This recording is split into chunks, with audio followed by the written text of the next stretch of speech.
Let's set up my new dust collection system. Instructions. 1 beer or 20 minutes? We shall see. Okay. Step 1 is to put the wheels on this thing. On this thing-a-lang. Little tiny wrench. Oh yeah.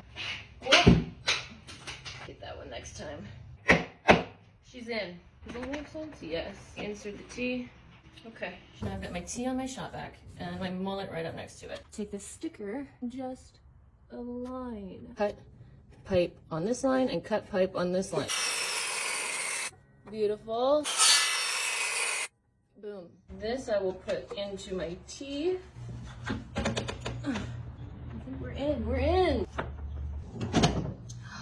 You guys. Okay. Oh, I just hit myself in the face. This in, but that feels good. Okay, let's see. Yeah, buddy. My dog is scared. My dog is scared. Come here, buddy. It's okay. He's not scary at all, buddy. Say hi to everyone back here. Let me tell you, no one is more excited about this setup than my husband. He's tired of my messes. Now all that's left is to attach my adapter to my tool. That's it, baby. The mullet will collect all the sawdust from my projects for easy cleanup and save my shop vac.